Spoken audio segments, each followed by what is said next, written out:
My husband decided I wasn't worthy of his new elite circle. He told me not to show up at the company party I helped him build, and his family sided with him. For once, I didn't argue. I just left for the coast. As the sunset faded, my phone lit up. Dozens of messages from investors, and something had gone terribly wrong. "Stand there," Brian directed, pointing to the corner of our bedroom at 5:45 a.m. "I need to practice my investor pitch and you're distracting me." He was already in his designer suit, preparing for tonight's gala. I'd offered to help him rehearse, the way I'd done for 3 years since Nexus was just an idea. "Actually, just leave. This is for a different caliber of audience than you're used to. These are international venture capitalists, not your old McKinsey clients." He turned back to the mirror, adjusting his tie. "My mother will be there tonight to support me properly. She understands this world." I stood in the doorway of the bedroom we'd shared for 7 years, watching him practice, smiling at himself, and realized I'd become invisible in my own marriage. The way he dismissed me shouldn't have been surprising. The signs had been accumulating for months, small cuts that I'd explained away as stress from the Series C funding round. But standing there watching him rehearse facial expressions like an actor preparing for a role, I understood that this wasn't stress. This was who Brian Morrison had become, or perhaps who he'd always been underneath the startup hoodies and the vulnerable moments when he'd needed me. 3 years ago, Brian couldn't even stand in front of a mirror without breaking into a sweat. I remembered finding him in our garage at 3 a.m., surrounded by crumpled notebook pages, trying to memorize a 2-minute pitch for our first potential investor. His hands shook so badly he couldn't hold the paper steady. I'd spent that entire night coaching him through breathing exercises, helping him restructure his talking points, recording him on my phone so he could hear how he sounded. By morning, he'd delivered the pitch flawlessly and secured our seed funding of $500,000. Now he was dismissing my McKinsey clients as if they were nothing. Those same clients who'd become Nexus's first enterprise customers when Brian couldn't afford a sales team. I'd leveraged every connection from my 5 years at the firm, calling in favors, arranging meetings on weekends, turning casual coffee conversations into product demonstrations. 3 contracts worth $2 million in recurring revenue that kept Nexus alive through its first year. But apparently that contribution had been erased from the official narrative. "Are you still here?" Brian asked without turning from the mirror. He was practicing his confident CEO laugh now, the one that sounded nothing like his real laugh. The real one was slightly nasal, ended with a small snort, and only came out when he was genuinely delighted by something. I hadn't heard it in 6 months. I walked back to the kitchen, my bare feet silent on the marble floors we'd chosen together when we'd signed the lease for this penthouse. Back then, Brian had insisted we needed a place that would impress investors when we hosted meetings. I'd agreed even though the rent consumed nearly half our budget. Now I realized I'd been furnishing his stage, not our home. My phone buzzed with a text from Jessica Chin, my former McKinsey colleague who now served as Nexus's head of operations. I'd recommended her for the position when Brian needed someone he could trust with the company's internal systems. The message contained no words, just a screenshot that made my stomach twist. It was an internal budget document for tonight's gala, the kind of detailed spreadsheet I used to prepare for Brian when he was still learning how to manage company finances. There, under a section labeled Strategic Considerations, was a line item that read, "Attendance optimization. Spousal attendance limited to board members and C-suite executives meeting specific criteria." Below that, a note, S. Morrison does not align with current corporate positioning. Refer to family advisory input. Family advisory input. That meant Margaret and Thomas Morrison, Brian's parents who'd spent the first year of Nexus calling it Brian's expensive hobby, and suggesting he return to law school. They'd only changed their tune when the Series B funding hit and suddenly their son was worth $20 million on paper. Now they were advising him on which spouse met the criteria for a corporate event. I thought about our garage office where Nexus had been born. The card table we'd used as a desk. The whiteboard covered in my handwriting because Brian's was illegible when he got excited about an idea. The air mattress we'd inflated when we were too exhausted to drive home safely after 18-hour coding sessions. I'd written half the initial platform code while Brian focused on the architecture. My contributions were baked into every line of the product that had made him rich. The coffee maker beeped, pulling me back to the present. Through the kitchen window, Seattle was waking up, the early morning light catching the glass towers of downtown. Somewhere in one of those buildings, investors were preparing for tonight's gala, ready to pour more millions into Nexus Technologies. They'd shake Brian's hand, toast his vision, and never know that the company's first algorithm, the one that had caught their attention in the first place, was something I'd developed after Brian had hit a wall and spent 3 days convinced the entire project was doomed.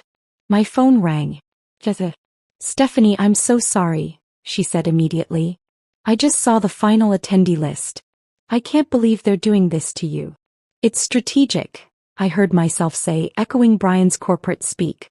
Apparently, I don't project the right image for international venture capitalists. That's complete garbage and you know it. You built half that company. Your connections brought in the initial revenue. Hell, you taught Brian how to read a balance sheet. Through the bedroom door, I could hear Brian practicing his pitch, his voice carrying the artificial confidence he'd learned from expensive executive coaching. Nexus Technologies represents the future of integrated platform solutions, he declared to his reflection. Gone was the man who'd once described our company as trying to make boring business software slightly less boring. Margaret Morrison's influence was evident in every practice gesture, every calculated pause.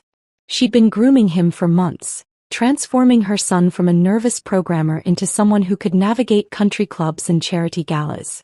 Someone whose wife needed to meet specific criteria. Jessica, I said quietly, does everyone at the company know I'm not invited tonight? The pause told me everything. The executive team knows. Brian announced it at yesterday's leadership meeting. Said it was a strategic decision made in consultation with the board and family advisors. Family advisors. There was again. I'd been evaluated by committee and found lacking. Jessica's words hung in the air as I set down my phone. The executive team knew. Everyone at Nexus knew I'd been formally excluded from tonight's gala. The humiliation wasn't private anymore. It was corporate policy. By 2 p.m. I couldn't stand the silence of the penthouse any longer.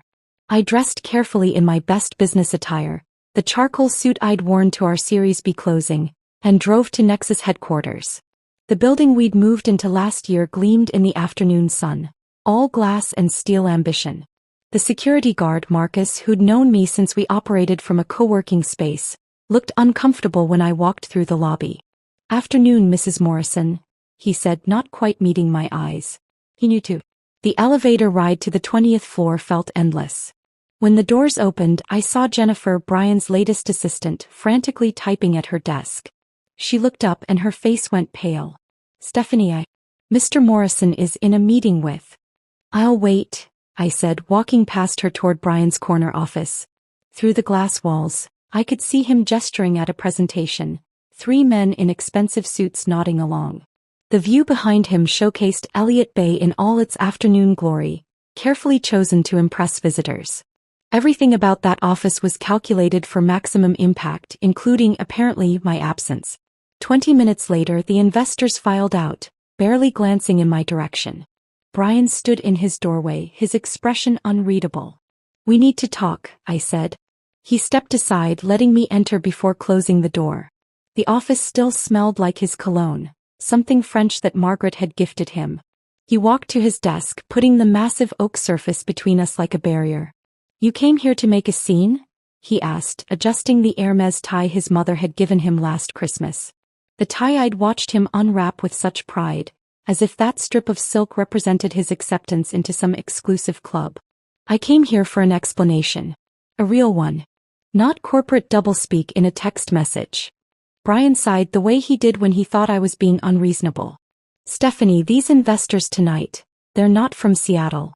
They're Silicon Valley elite international venture capitalists who expect a certain level of sophistication. You're brilliant at strategy, I'll give you that, but this is about cultural fit. Cultural fit, I repeated. I have an MBA from Northwestern. I worked at McKinsey for 5 years. What culture am I not fitting into? It's not that simple. He moved to the window, gazing out at the water. These people can sense things. They read subtle cues. The way someone holds a wine glass, the references they make in conversation, whether they summer in the Hamptons or Martha's Vineyard. You don't speak their language. I speak 3 languages fluently, I shot back. Including the coding languages that built the platform they're investing in. That's not what I mean, and you know it. The memory of last month's dinner at his parents' estate suddenly felt relevant. Margaret had invited her country club friend Victoria Ashworth, whose husband ran a private equity firm. I'd walked into the drawing room, yes, they called it a drawing room, to hear Margaret saying, "And this is Brian's wife, Stephanie. She used to help with marketing back when the company was still small." Used to. Was small. Every word chosen to diminish my ongoing contribution. Victoria had smiled, that particular smile reserved for people deemed beneath consideration. How lovely. And what do you do now? Before I could answer, Margaret had steered me toward a cluster of women discussing the upcoming hospital charity luncheon. Stephanie would love to hear about the fundraising committee, she'd announced, as if my strategic consulting background had evaporated the moment her son's valuation crossed 9 figures. Meanwhile, Brian and his father had retired to Thomas's study to discuss expansion strategies with Victoria's husband. I'd stood there, trapped in a conversation about table centerpieces, while the men planned the future of the company I'd helped build. "Your mother made it very clear last month that I don't belong in your world," I said, now watching Brian's reflection in the window. He turned around, his face set in that expression he wore during board meetings. "My family understands this environment. They've been part of it for generations. They only want what's best for the company." "What's best for the company?" I said slowly. "Or what's best for their image? Sometimes those are the same thing." He moved back to his desk, straightening papers that didn't need straightening. "Look, my family agrees that sometimes the most supportive thing a spouse can do is step back. This isn't personal." "Your family agrees," I repeated. "When did Margaret and Thomas become the board of directors for our marriage?" "They're advisors. They have experience with this level of society." "This level of society." The words tasted bitter. "The level where wives are evaluated by committee and found lacking?" Brian's jaw tightened. "They're trying to help. Mom says your presence might send the wrong signal to potential investors worth hundreds of millions. These people expect a certain type of presentation." "A certain type of wife, you mean?" He didn't deny it. Instead, he looked at his watch, a new Patek Philippe that had appeared on his wrist after the last funding round. "The gala starts in 4 hours. I need to prepare." That was it. No apology. No acknowledgement of what this meant. Just dismissal, as clean and corporate as a termination letter. I stood up, studying the man I'd married 7 years ago. Somewhere under the designer suit and practiced executive presence was the nervous programmer who'd needed me to hold his hand through every major decision. But that person had been carefully edited out of existence, replaced by this polished stranger who viewed me as a liability to be managed. "You're right," I said quietly. "I don't fit into this world you've created. The world where people are evaluated like stock options and marriages are treated like merger agreements." I walked to the door, then turned back. "Your parents must be so proud. You've finally become exactly what they always wanted. Someone who measures human worth in terms of strategic value." The drive back to the penthouse took 12 minutes. I spent them making a mental list. By the time I parked, I'd already pulled up vacation rentals on my phone. Cannon Beach, Oregon. A cottage on the coast, available immediately. The photos showed rough wooden walls, mismatched furniture, and an unobstructed view of the Pacific. Everything Brian would consider beneath our status. I packed methodically, choosing clothes Brian had always criticized. The comfortable jeans he said looked too casual. The university sweatshirts he claimed were not appropriate for someone in our position.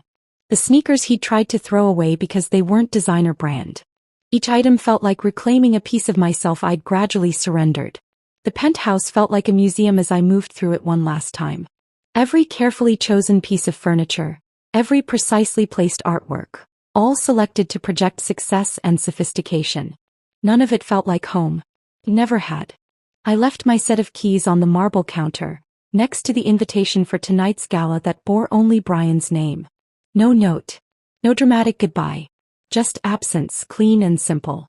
Let him explain that to his strategic advisors. The drive out of Seattle felt like exhaling after holding my breath for 3 years.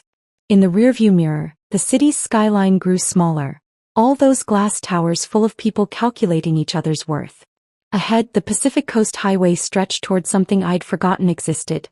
The possibility of being enough, exactly as I was.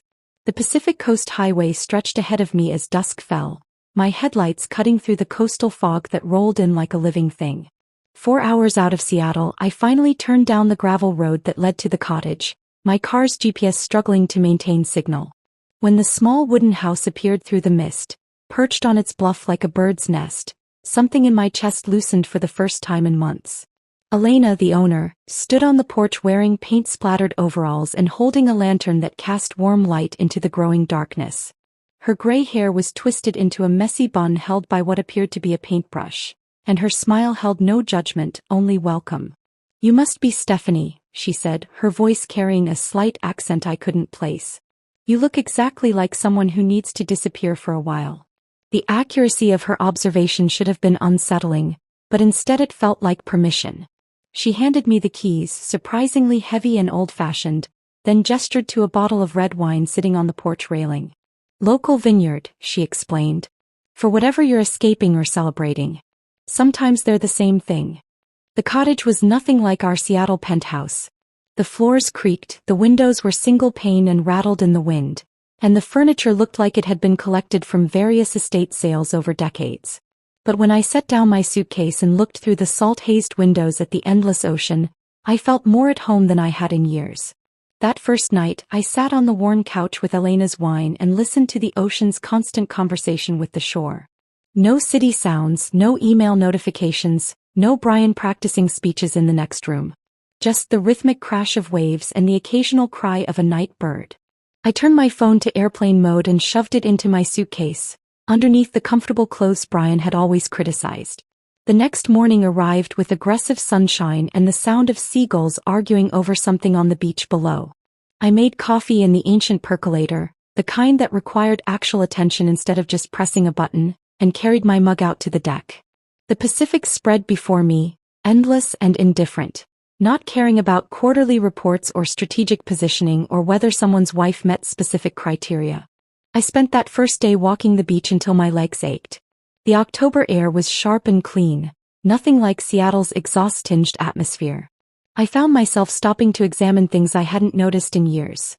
The perfect spiral of a shell, the way kelp looked like calligraphy when it dried on sand, the tiny crabs that scattered when my shadow fell across tide pools. My fingers remembered how to work the old camera I'd brought, the one I'd bought in college when I'd dreamed of being a photographer before McKinsey recruited me.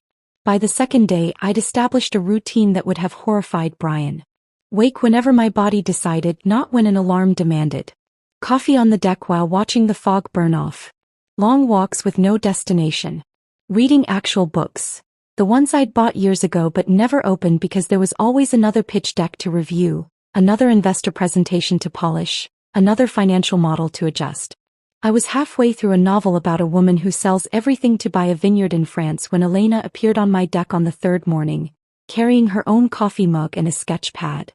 "Mind if I join you?" she asked, though she was already settling into the other chair. We sat in comfortable silence for a while, her sketching the view while I pretended to read but actually watched her work. Her hands moved with the confidence of someone who had long ago stopped apologizing for taking up space. "You have the look," she finally said, not glancing up from her drawing, "of someone recalculating their entire life." "That obvious?" "I've been running this cottage for 15 years. I've seen every kind of escape artist there is. Divorced executives, burned-out doctors, writers with block, spouses who've discovered affairs. You're in the suddenly realized I've been living someone else's life category." I laughed, surprising myself with how bitter it sounded. My husband decided I wasn't sophisticated enough for his new social circle. Specifically, I don't meet the criteria for attending his company's investor gala. The one for the company I helped build. Elena's pencil paused. She looked at me then really looked, her eyes sharp despite the laugh lines surrounding them. "Let me guess," she said. "He got successful and suddenly you weren't the right kind of accessory anymore. His parents agree I might send the wrong signal to international investors." Elena snorted, returning to her sketch. "You know what I love about the ocean? It doesn't care about your net worth. Waves crash the same for billionaires and artists. Sand gets in everyone's shoes equally. The tide doesn't check your portfolio before it comes in." She was right, of course. The Pacific didn't care that I'd been deemed unsophisticated by the Morrison family standards. It didn't care that I'd failed to meet strategic criteria. It just kept being itself, vast and honest and completely unimpressed by human pretensions. That afternoon I did something I hadn't done in 3 years. I cooked a meal without checking the time, without calculating when Brian would be home, without worrying whether it photographed well enough for the social media presence he insisted we maintain. I made pasta with butter and garlic, nothing more elaborate, and ate it on the deck while the sun set, turning the sky into a watercolor Elena could have painted. Later, I found a journal in the cottage's bookshelf, its pages slightly yellowed but empty. I started writing, my hand cramping because I'd grown so used to typing. At first, I wrote about Brian, about the hurt and humiliation. But gradually, other things emerged. The photography business I'd dreamed of starting before McKinsey's offer made me practical.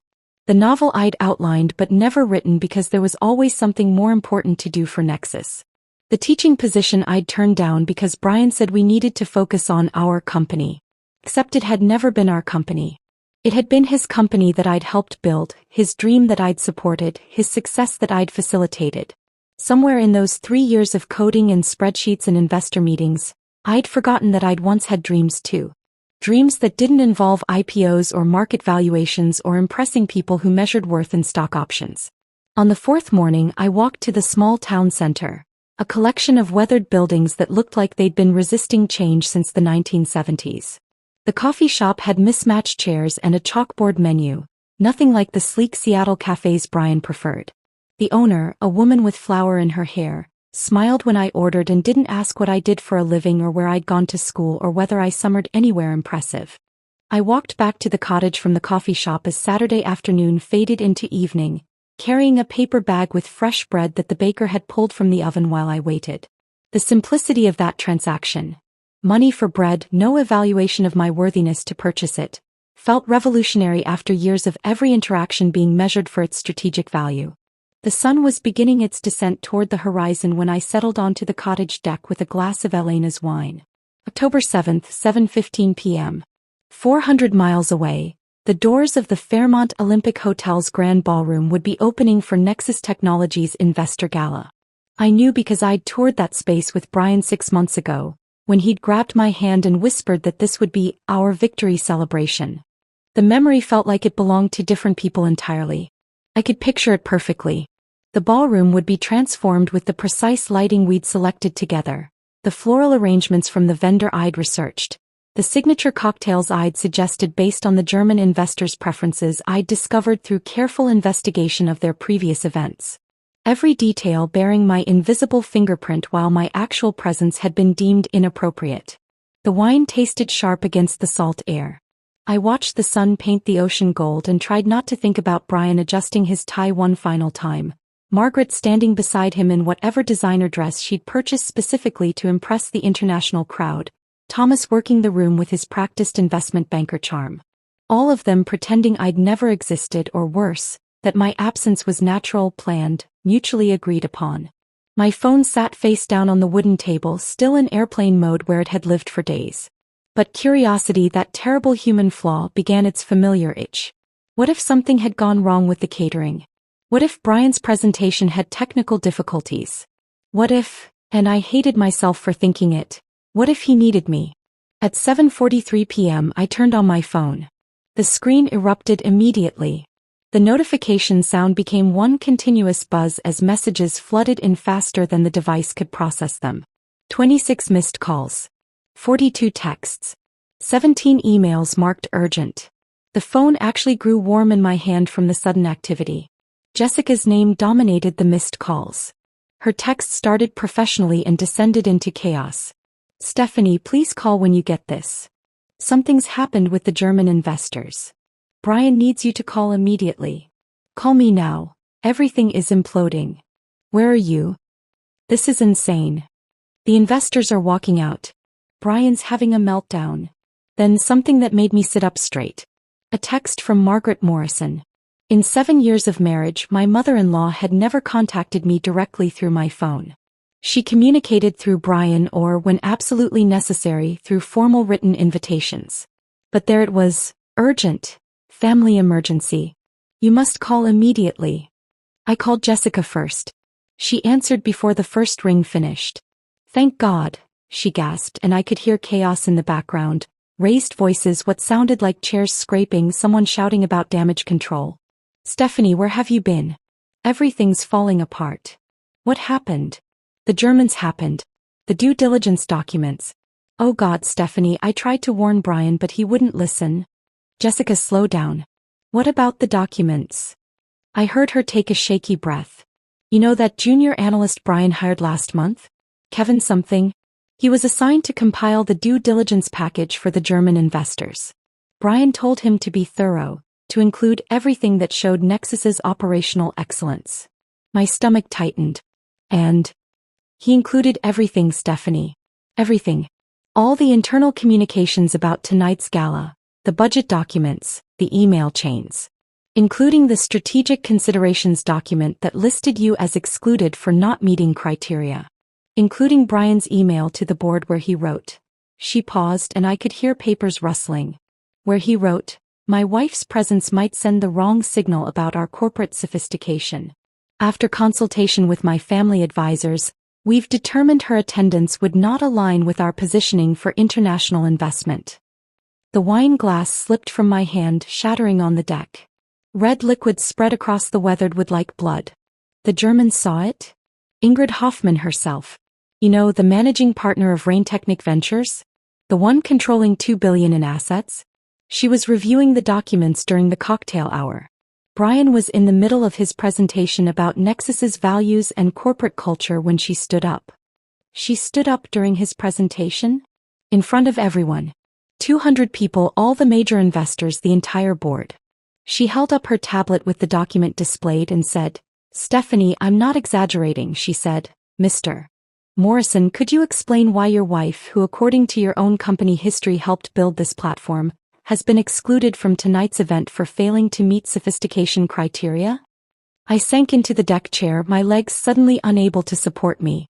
Jessica continued, her voice dropping to almost a whisper. The room went dead silent. Brian tried to explain, said it was taken out of context, that it was a mutual decision. And then Ingrid said, God, everyone heard it. We don't invest in companies whose leadership treats people as strategic liabilities.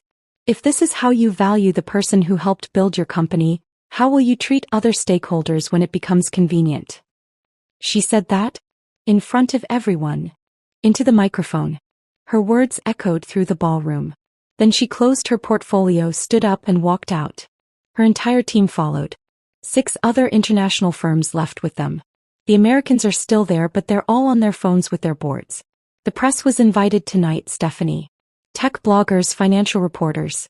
Someone already posted about it on Twitter. It's trending.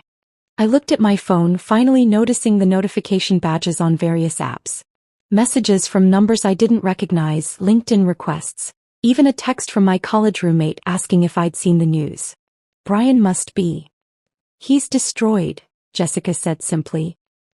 He tried to continue the presentation after the Germans left, but his voice was shaking. Margaret tried to do damage control, going table to table, but people were already pulling up the documents on their phones. Someone leaked the whole package to TechCrunch. The headline is, Nexus CEO excludes wife from gala for lacking corporate sophistication. His phone hasn't stopped ringing. Through the phone, I heard a door slam and Brian's voice, high and strained, shouting something about containment strategies. Then Margaret's voice, shrill and demanding, insisting someone fix this immediately. I should go, Jessica said. It's chaos here. But Stephanie? That German woman, Ingrid? Before she left, she walked past Brian and said, loud enough for others to hear, success that requires diminishing those who helped you achieve it isn't success. It's just ego with a business plan. She's my new hero. Jessica hung up, leaving me alone on the deck with the shattered wine glass at my feet and the sound of waves that suddenly seemed too loud. My phone screen continued lighting up with notifications, each one a small explosion in the darkness. I watched the numbers climb. 57 unread texts, 31 missed calls, emails multiplying like a virus. The financial news apps I'd forgotten to delete started sending alerts. Nexus Technologies stock plunges in after-hours trading. German investment firm withdraws from Nexus deal. Breaking. Multiple investors exit Nexus gala following document leak. Each headline felt surreal, like reading about strangers instead of the company I'd helped code in our garage. My phone rang. Brian's photo appeared. The one from our wedding where he looked young and grateful and nothing like the man who'd dismissed me that morning. I let it go to voicemail. Within seconds, another call. This time from a number I didn't recognize but with a Seattle area code. Then another. And another. I turned off the ringer but kept watching the silent calls stack up like accusations. At 8:47 p.m., I finally started listening to the voicemails. Brian's first message still carried his CEO voice, controlled and measured despite the chaos Jessica had described. Stephanie, we have a situation that requires immediate management. There's been a misunderstanding about tonight's documentation. Call me back so we can coordinate our response. This affects both of us. The second message, timestamped 12 minutes later, showed cracks in his composure. Stephanie, I know you're getting these messages. The German investors have withdrawn. The press is involved. We need to present a unified front. Please call me. By the third message, his voice had shifted from commanding to urgent. The board is meeting right now. They're talking about my resignation. 3 more firms just pulled out. That's $280 million in commitments gone. You have to help me explain this. Tell them it was your choice not to attend. The fourth message abandoned all pretense. Stephanie, please. TechCrunch posted the story. It's everywhere. My phone won't stop. Reporters, investors, the board. They're saying I've destroyed the company's reputation. This can't be how it ends. Not after everything we built. The fifth message was barely recognizable as Brian. The stock is down 38%. 38%, Stephanie. Do you understand what you've done? The board is panicking. We need you to say this was mutual. Please. I'm begging you. I moved to the next voicemail. Thomas Morrison's voice filled my ear, cold and threatening in a way I'd never heard before. Stephanie, this is Thomas. I don't know what game you're playing, but you're destroying our family's reputation. Brian's career is in ruins. Margaret is being bombarded with calls from our associates. If you don't immediately release a statement supporting Brian, I'll pursue every legal option available. This vindictive destruction ends now. Vindictive destruction. As if I'd orchestrated this. As if I'd written the documents that excluded me or leaked them to investors. As if I'd done anything except leave quietly when told I wasn't wanted. The next message made me actually laugh, sharp and bitter in the night air. Margaret's voice, trying for warmth but achieving only condescension. Stephanie, dear, surely we can handle this like adults. Yes, there were some unfortunate misunderstandings about tonight's event, but that's no reason to let Brian's career burn. Surely you can put aside your feelings for the sake of the family reputation. We've always welcomed you. Here she paused, and I could practically hear her choosing her words, despite the differences in our backgrounds. Don't let pride destroy everything. Call me back so we can craft an appropriate response. Despite the differences in our backgrounds. Even now, even while begging for my help, she couldn't resist that final dig. As if my middle-class upbringing was a character flaw I should be grateful they'd overlooked. My phone lit up with another call. This number I recognized. David Winters, chairman of Nexus's board. The man who'd once told me at a company dinner that I was Brian's secret weapon. I listened to his message with growing disbelief. Stephanie, David Winters here. I'm calling with a proposal that could benefit everyone. The board is prepared to offer you a consulting contract. $200,000 for 6 months of advisory work. Minimal actual duties. In exchange, you'd sign a standard NDA and release a statement clarifying that you chose to skip tonight's event to focus on personal projects. We could have the contracts drawn up tonight, funds transferred Monday. This protects everyone's interests and allows us all to move forward. Call me back within the hour. A bribe. They were trying to buy my silence, to pay me to validate their story that I'd never really mattered to Nexus's success. $200,000 to agree that I was exactly what they'd claimed, unnecessary, unsophisticated, better off absent. My phone buzzed with a text from someone at Forbes. Ms. Morrison, would you like to comment on tonight's events at Nexus? We're running a story about corporate culture and spousal value in tech startups. Another from the Wall Street Journal. Can you confirm whether you were formally excluded from tonight's gala? Bloomberg. Reuters. TechCrunch. The inquiries poured in, each reporter sensing blood in the water. My phone battery dropped from 60 to 40% just from processing the incoming messages. Through it all, I sat on the deck watching the ocean, which continued its ancient rhythm completely unbothered by the implosion happening 400 miles away. The waves crashed and retreated, indifferent to stock prices and corporate reputations. A text from Jessica cut through the media requests. Security footage from the ballroom is online. Someone filmed Ingrid's walkout. It's already at 50K views. Brian tried to have it removed, but it's been downloaded and reposted everywhere. The comments section is brutal. I didn't look for the video. I didn't need to see Brian's face when his carefully constructed world collapsed. I'd seen that expression before in smaller moments. When an early investor passed on Nexus, when our first product launch had critical bugs, when he'd realized his parents' approval was conditional on success. But this time I wasn't there to rebuild his confidence, to remind him of his worth, to help him find solutions. Another voicemail from Brian, this one only 30 seconds old. His voice was hollow, defeated. Stephanie, the other investors are leaving. All of them. The entire gala is ending 2 hours early. Everyone's going home. Mom and Dad left without saying goodbye. I'm standing in an empty ballroom that cost us $40,000 to rent. Please, just tell me what you want. What will it take for you to help me? What did I want? The question felt too big for the moment. I wanted the last 3 years back. I wanted the husband who'd cried with joy when our first customer signed. I wanted the life we'd planned before success had rewritten all our definitions. I sat there with Brian's broken voice still echoing in my ear, asking what it would take for me to help him. The phone felt heavy in my hand, glowing with 37 voicemails, each one a piece of the desperation unfolding 400 miles away. The sunset had deepened while I listened, transforming the Oregon sky into layers of gold bleeding into purple, the kind of natural beauty that existed completely independent of human drama. What would it take? The question assumed I had demands, that this was a negotiation where I held leverage I intended to use. But sitting there watching the light fade over the Pacific, I realized I didn't want anything from Brian or his family or Nexus Technologies. I didn't want apologies or explanations or the consulting contract David Winters had dangled like a carrot. I didn't even want revenge, not really, because revenge required caring about the outcome. I wanted silence. My thumb hovered over the power button. One press and I could respond to Jessica, could return Brian's call, could engage with the machinery of crisis management that was surely grinding through the night in Seattle. Margaret would have assembled advisors by now, crafting statements and calculating damage control. Thomas would be on the phone with his legal contacts, exploring options for containing the fallout. Brian would be pacing his empty ballroom or his corporate apartment, refreshing social media feeds to watch his reputation crumble in real time. They wanted me to participate in their panic. Every call, every text, every voicemail was an invitation to join their chaos, to help them manage the consequences of decisions they'd made about my worth.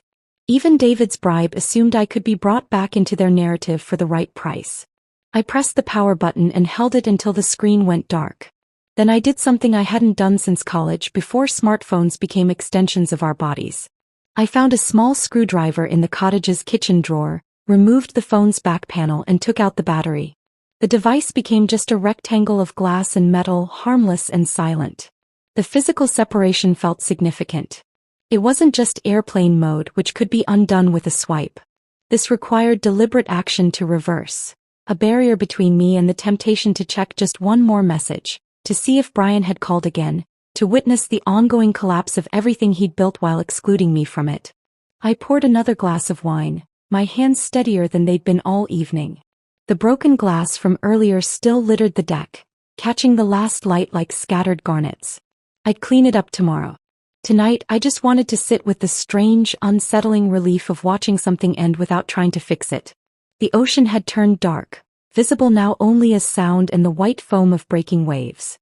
Somewhere out there, beyond the horizon, other lives were unfolding.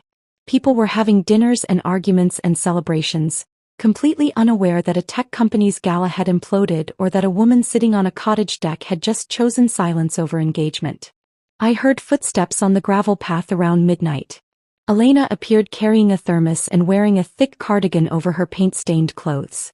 She took one look at my face, at the dismembered phone on the table, at the wine bottle significantly emptier than it had been at sunset, and settled into the other chair without asking permission. "Bad news or good news?" she asked, pouring something hot and fragrant from her thermos into the mug she'd brought for me. I realized something herbal that smelled like comfort. "I'm not sure yet," I said honestly. Then, because the darkness and her presence made honesty easier, I added, "My husband's company just collapsed at a gala I wasn't invited to. Investors walked out. His career is probably over. And I'm sitting here feeling something that's not quite happiness but isn't sadness either." "Relief," Elena said simply. "You're feeling relief." I looked at her, this woman I'd known for less than a week, and felt tears start. Not the crying I'd done in Seattle when I discovered the exclusion document, which had been hot and angry. These were different, cooler, almost cleansing. "I should feel terrible," I said. "I should want to help him or at least feel sorry for him. But I just keep thinking about how quiet it is here. How the ocean doesn't care about any of it." Elena was quiet for a moment, sipping her own tea. Then she said, "I left a law firm 15 years ago. Manhattan. White shoe firm where I'd spent a decade working 100-hour weeks. I'd just won them their biggest case. Pharmaceutical company, 9 figures at stake. The managing partner called me into his office the day after the verdict." She paused, and I could see the memory playing across her face in the porch light. "I thought it was about partnership. I'd been promised the track. Instead, he told me I wasn't partnership material. Said I was brilliant in the courtroom but lacked the polish and presentation their clients expected. Too intense, too focused on the work instead of the performance. He suggested I might be happier at a smaller firm where expectations were different." "After you won them millions," I said. "After I won them millions," she confirmed. "So I walked out that day, packed my apartment that week, and drove across the country until I found this place. Bought the cottage with my savings, started painting, and never went back. Best decision I ever made." "Did they call you?" I asked. "Try to get you back?" Elena smiled, and it was the kind of smile that held years of earned wisdom. "They called for months. The case I'd won started having complications. The client wasn't happy with the replacement attorney. They offered me senior partner, my name on the door, a corner office. I never answered. Eventually they stopped calling. Last I heard, the client left the firm entirely." She leaned forward, her eyes catching mine in the dim light. "You know what I learned? Silence is the most powerful response to people who've fundamentally misunderstood your value. They expect anger or hurt or negotiation.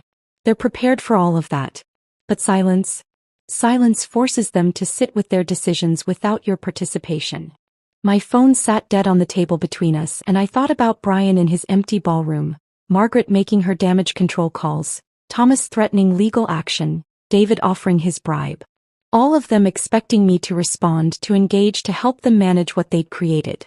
"My friend Jessica called before I turned off my phone," I said. "The German investor who walked out released a statement. She said success that requires diminishing people isn't success. It's just ego with a business plan." "Smart woman," Elena said. "It's already being shared everywhere. The whole disaster is public now. Brian's probably being eviscerated on social media. And how does that make you feel?" I considered the question honestly, sitting with the complexity of my emotions. Satisfied isn't quite right. Vindicated feels too active. It's more like watching the natural consequences of decisions play out without my interference. Like I finally stopped trying to manage outcomes that were never mine to manage. Elena raised her mug in a small toast. To natural consequences and the freedom of not interfering. We sat together until nearly 2 in the morning, talking about everything except Brian and Nexus. She told me about her art installations, about learning to trust her creative instincts after years of legal argumentation. I told her about the photography dreams I'd abandoned, about the novel I'd outlined but never written, about all the versions of myself I'd set aside to build someone else's empire. When I finally went inside, I left the dismembered phone on the deck table. In the morning, I'd extend my cottage rental. I'd spend days walking beaches, helping Elena prepare for her upcoming gallery show, eating meals that required no documentation or strategic purpose.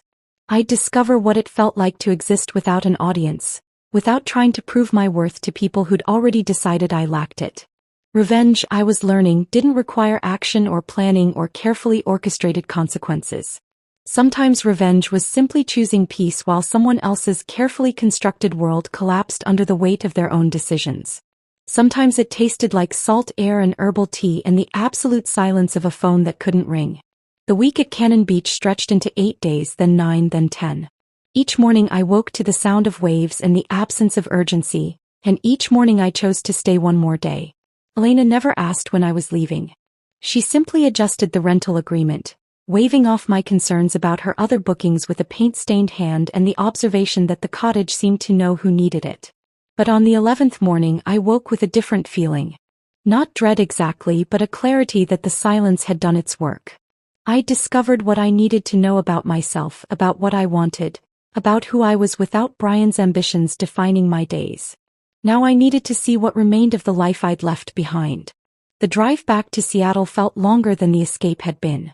October had deepened into late autumn, the trees along the highway stripped of their leaves, everything rendered in shades of gray that matched my uncertainty. I'd turned my phone back on that morning, letting it charge while I packed, but I hadn't looked at the messages. There would be time enough for that chaos once I arrived. The city appeared through the rain around 4 in the afternoon, its skyline emerging from the mist like a familiar stranger. I'd lived here for 7 years, but driving through downtown toward our penthouse, I felt like a tourist observing someone else's life. The coffee shops where Brian and I had planned our early strategies. The restaurant where we'd celebrated our first major contract. The park where we'd walked on Sunday mornings before success had filled every weekend with networking events. Our building's parking garage told the first story. I pulled into my designated spot and noticed Brian's Tesla was gone. In its place sat nothing, just empty concrete marked with the faint tire tracks of his departure. I sat in my car for a long moment, engine off, listening to the tick of cooling metal and trying to prepare myself for whatever waited upstairs. The penthouse felt abandoned the moment I opened the door. Not empty. All the furniture remained, all the carefully chosen artwork still hung on the walls, but hollow in a way that had nothing to do with physical occupancy. The air tasted stale, as if no one had opened a window in days. Mail had accumulated on the entry table, mostly bills and corporate correspondence addressed to Brian. I walked through the rooms slowly, noting the small absences that marked his departure. His toiletries gone from the bathroom. The closet half empty where his suits had hung. His laptop missing from the desk in the study. He'd taken only what he needed and left everything else like evidence of a life that had stopped mid-sentence. On the kitchen counter, I found a single envelope with my name written in handwriting I didn't recognize. Inside were divorce papers, the language formal and cold. Irreconcilable differences appeared multiple times, each instance a bureaucratic translation of 3 years of gradual erasure. There was no note, no explanation beyond the legal terminology. Brian had communicated his final decision through his attorney, maintaining his professional distance even in the dissolution of our marriage. I should have felt something, anger or grief or even relief. Instead, I felt only a distant curiosity, as if I were reading about someone else's divorce. The papers requested nothing unreasonable. Asset division would be negotiated. The penthouse lease was in both names. Everything could be handled through lawyers, no direct communication required. I left the papers on the counter and looked out at the city lights beginning to glow in the early evening darkness. Somewhere out there, Brian was living in a corporate apartment, probably still wearing his designer suits and practicing his executive presence for whatever remained of his career. The thought held no satisfaction, no vindication. It simply was. The next morning I met with Catherine Wright, the attorney Elena's friend had recommended. Her office occupied a modest suite in a building far from the gleaming towers where Seattle's elite firms resided. The furniture was comfortable rather than impressive, the art on the walls originals by local artists rather than investment pieces. She greeted me with a firm handshake and eyes that suggested she'd heard every story and judged none of them. "I've reviewed the divorce filing," Catherine said once we'd settled with coffee. "Straightforward language, no unusual requests. But I thought you should know what's been happening with Nexus Technologies since the gala incident." She pulled out a folder thick with printed articles and financial documents.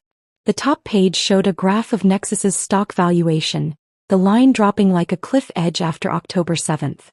40% decline in valuation, Catherine continued, her finger tracing the descent.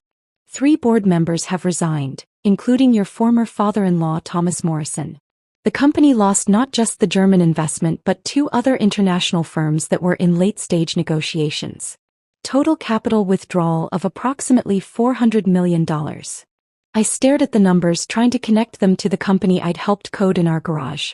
$400 million. The figure felt abstract, too large to attach to the small decisions that had led here. Brian's position? I asked. Still CEO technically, but the board has stripped him of several key authorities. He's essentially a figurehead now while they search for replacement leadership. His parents withdrew their financial backing 2 days after the gala. According to my sources, Margaret Morrison told several people at her country club that they needed to protect their other investments from association with the scandal. The irony wasn't lost on me. Margaret, who'd been so concerned about my presence sending the wrong signal to investors, had herself sent the clearest signal possible by abandoning her son when his reputation became a liability. There's more, Catherine said, sliding another document across her desk. International expansion plans have been suspended indefinitely. The London and Singapore offices that were scheduled to open next quarter have been cancelled. Several key employees have left for competitors. How many employees? 43 in the last 10 days. Including most of the original engineering team that built the platform with you and Brian. I thought of those early days, the people who'd believed in Nexus when it was just an idea. Good engineers who'd taken salary cuts to join a startup, who'd worked impossible hours because they believed in what we were building. Now they were leaving, taking their institutional knowledge with them, and I couldn't blame them. My phone rang as Catherine was organizing the documents. Jessica's name appeared on the screen. I answered, putting her on speaker with Catherine's permission. Stephanie, thank God, Jessica said, her voice tight with stress. Are you back in Seattle? Can we meet? I'm back. What's happening? What isn't happening? The office feels like a graveyard. Half the desks are empty. The ones that aren't empty are occupied by people updating their LinkedIn profiles. Brian barely leaves his office. When he does, he looks like he hasn't slept in days. Margaret and Thomas haven't been to a board meeting since the scandal broke. People are saying they're too embarrassed to show their faces. We arranged to meet for coffee that afternoon at a small place near Pike Place Market, deliberately choosing somewhere far from Nexus's offices and the corporate haunts where we might encounter people from that world. Jessica looked exhausted when she arrived, her usually perfect appearance softened by shadows under her eyes and hair pulled back in a simple ponytail rather than her professional style. We found a corner table where we could talk without being overheard. It's dying, she said without preamble. The company. I've been through acquisitions and layoffs before, but this is different. This is watching something rot from the inside because the foundation was corrupt all along. That dramatic? Stephanie, investors are actively demanding Brian's resignation. Not suggesting. Demanding. The remaining board members are in daily meetings trying to figure out how to remove him without triggering the clause in his contract that would give him a massive severance. Meanwhile, he's in his office making desperate calls to every contact he has, trying to rebuild relationships he destroyed on his way up. She paused to sip her coffee, and I could see her hands were shaking slightly. You want to know the worst part? He's confused. Genuinely confused about why people won't take his calls. Why the same investors who courted him 3 months ago won't return his emails. He actually said in a meeting yesterday that this was all a misunderstanding that got blown out of proportion. A misunderstanding, I repeated. He doesn't get it. He thinks this is about public relations, about managing a narrative. He doesn't understand that people saw exactly who he is and decided they don't want to do business with that person. My phone buzzed with an email notification. The sender's name made me pause. Ingrid Hoffmann, the German investor whose walkout had started everything. The subject line read simply, a conversation worth having. I opened it while Jessica watched, curious. The message was brief and direct, written in the efficient style I'd come to associate with European business communication. Ms. Morrison, I hope this message finds you well. I wanted to reach out personally following the events of October 7th. I've been following your career and contributions to Nexus Technologies, and I believe you have been systematically erased from a narrative you helped create. I would like to discuss funding a consulting firm under your leadership. Anyone who helped build a company from nothing while being diminished at every turn deserves the chance to build something where their value is recognized. I'll be in Seattle next week if you're available to meet. I read it twice, then showed it to Jessica, who read it once and started laughing, the slightly hysterical sound of someone who'd been waiting for good news in a desert of disasters. "Oh my God," Jessica said. "Ingrid Hoffman wants to fund you. Do you know what this means? She controls $2 billion in assets. She doesn't make casual offers." The email sat on my phone screen, glowing with possibility. Somewhere across the city, Brian was making desperate calls that went unanswered. His parents were avoiding board meetings. His empire was crumbling under the weight of decisions made in consultation with family advisors who'd valued sophistication over substance. And here, in a modest coffee shop far from the towers of ambition, someone was offering me the chance to build something new. Something where my value wouldn't need defending because it would be fundamental to the foundation. I looked at Jessica, then back at the email, and felt something shift inside me. Not revenge. Not vindication.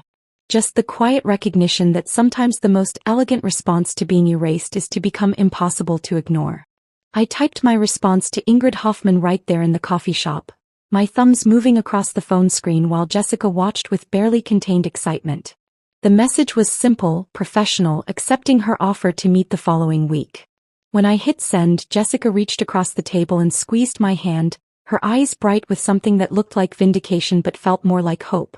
The meeting with Ingrid took place in a hotel conference room overlooking Elliott Bay, neutral territory that belonged to neither my past nor my uncertain future. She arrived exactly on time, her presence commanding without being aggressive, wearing a tailored suit that spoke of quality rather than display. We shook hands and I noticed her grip was firm, the kind that communicated equality rather than dominance. "Thank you for meeting me," she said, her accent slight but present. "I've done my research on your contributions to Nexus Technologies. The initial platform architecture, the enterprise client acquisition strategy, the bridge funding that kept the company alive in month 6. All documented in early filings before someone decided to edit the narrative." She slid a folder across the table. Inside were copies of documents I'd nearly forgotten existed. Early investor presentations with my name listed as co-founder, email chains showing my technical contributions, even a photograph from a local business journal featuring Brian and me together in our garage office, back when my presence was still considered an asset. "This is who you were before you were erased," Ingrid continued. "I want to fund the consulting firm that allows you to be that person again. Not in service of someone else's vision, but building your own." 6 months later, I stood in my new office on the 7th floor of a building in Fremont, far from the downtown towers where corporate ambition measured success in square footage and floor height. The space was modest, 3 rooms with large windows overlooking Puget Sound, the water visible between the buildings like a promise of escape always within reach. My name was on the door in simple lettering. Morrison Strategic Consulting. I'd kept Brian's last name, not out of sentimentality but because it was still legally mine, and changing it felt like giving him more attention than he deserved. Besides, there was a certain poetry in building something successful under the same name he'd tried to exclude from his achievements. The firm had launched quietly in April. No press release or grand opening, just word of mouth through the network of people who'd watched the Nexus scandal unfold and drawn their own conclusions. Ingrid had been true to her word, providing seed funding and connecting me with founders who valued substance over performance. Within 2 months, I had 3 major clients. The first was a female-founded startup in biotech, a company developing diagnostic tools for early cancer detection. The founder, Dr. Sarah Chin, had reached out after Ingrid mentioned my name, saying she needed someone who understood what it meant to build something real while surrounded by people more interested in appearances. I helped her structure her Series A pitch, connecting her with investors who asked about her science before they asked about her pedigree. The second client came through Jessica, who'd finally left Nexus in March when it became clear the company was beyond saving. She joined a mid-stage fintech startup and recommended me to their CEO, who needed help navigating expansion without losing the culture that had made them successful in the first place. I'd spent 6 weeks embedded with their team, teaching them how to scale without sacrificing the values that had attracted their early employees. The third was a nonprofit focused on bringing technology education to underserved communities, work that paid modestly but mattered in ways that Nexus never had. The executive director told me during our first meeting that she'd specifically sought me out because she wanted someone who understood that impact wasn't always measured in valuations and exit strategies. My office was furnished simply, nothing like the carefully curated spaces Brian favored. A solid desk I'd found at an estate sale, comfortable chairs for clients, bookshelves holding texts on strategy and leadership alongside novels and poetry collections. On one wall hung several of Elena's paintings, vibrant abstracts that reminded me of Cannon Beach and the week that had changed everything. But the most important piece sat on my desk in a simple frame. A photograph I'd taken that night in October, the sunset over the Pacific painted in layers of gold and purple. I'd captured it minutes before turning on my phone and discovering Brian's world had imploded. The image held no people, no corporate logos, no markers of success or failure. Just the ocean and sky in conversation with each other, indifferent to human drama. I looked at that photo every morning when I arrived and every evening before I left. A reminder that the most elegant form of moving forward wasn't dramatic or calculated. It was simply building something true while others discovered the consequences of their own choices. News of Brian reached me occasionally through professional channels, the kind of information that circulated through Seattle's tech community whether you sought it or not. He remained CEO of Nexus Technologies, though the company he led bore little resemblance to what we'd built together. The valuation had stabilized at roughly 40% of its peak, the international expansion plans remained suspended, and the once vibrant office culture had calcified into something cautious and diminished.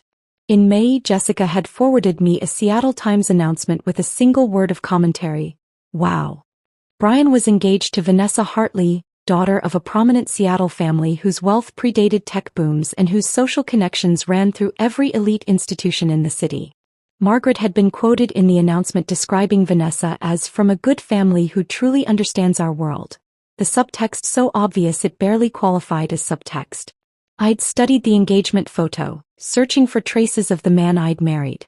Brian stood in his designer suit, Vanessa beside him in something tasteful and expensive, both of them smiling the careful smiles of people who understood they were performing for an audience. He'd gotten everything he'd apparently wanted, the right kind of wife, the CEO title, his mother's approval. But the image held a hollowness that even professional photography couldn't disguise. According to Jessica's sources, he still went to the office every day, still wore his Hermes ties and practiced his executive presence. But he led a company that had lost its momentum and its soul. The engineers who remained did so because they needed the salary, not because they believed in anything Nexus was building. The innovative culture we'd cultivated in those early days had been replaced by careful risk aversion. Every decision filtered through layers of committees designed to prevent another scandal. The Morrison family's social position had shifted in ways that seemed to cause Margaret particular distress. Jessica had heard through her network that Margaret and Thomas had quietly withdrawn from several country club committees, their names no longer appearing on the boards they'd once prominently served. Their famous holiday party, which had once drawn 200 guests from Seattle's elite circles, had shrunk to a modest dinner for close friends and family. Thomas had been overheard at a restaurant in June, his voice carrying farther than he'd intended after several drinks. "We never should have encouraged Brian's ambitions beyond his capabilities," he told his dinner companion, a statement that revealed more about the Morrison family values than any amount of polished public presentation ever had. When success was assured, they'd claimed credit for Brian's vision. When it faltered, they'd blamed him for reaching beyond his station. The irony wasn't lost on me.